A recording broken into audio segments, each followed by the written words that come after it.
Setting training objectives.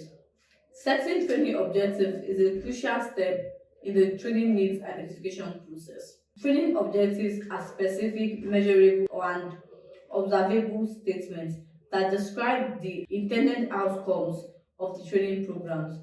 In this video, we will explore the steps involved in setting training objectives. Determine the training goals. The first step is in setting training objectives is to determine the training goals. Training goals are broad statements that describe the overall purpose of the training program. They should align with the organization's strategic goals and objectives. 2. Identify the training outcomes. The next step is to identify the training outcomes. Learning outcomes describes the specific knowledge, skills, and abilities that employees should gain from the training programs.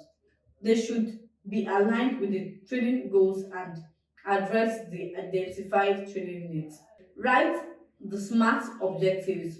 Once the learning outcomes have been identified, the next step is to write the SMART objectives. SMART objectives are specific, measurable, achievable, relevant, and time-bound. They provide a clear and concise description of what the training programs aim to achieve. Specific. The objectives should be specific and clearly defined what the learners will be able to do after completing the training program. Measurable. The objectives should be measurable and the progress towards achieving it should be tracked and evaluated. Achievable. The objectives should be achievable and learners should have necessary resources and support to achieve it. Relevant.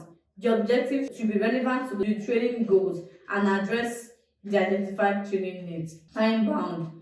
The objectives should be time-bound with a specific deadline for achieving it. Prioritize the objectives. Once the objectives have been set, the next step is to prioritize them. This involves identifying the most crucial objectives that will have the most significant impact on the organizations and the learners. Develop the training content. Once the objectives have been prioritized, the next step is to develop the training content. The training content should be designed to achieve the identified objectives and address the identified training needs. It should be relevant, engaging, and interactive. Evaluate the training program. The final step is to evaluate the training program. This involves measuring the effectiveness of the training programs in achieving the identified objectives. The evaluation should be conducted using a variety of methods such as assessments, surveys, and focus groups.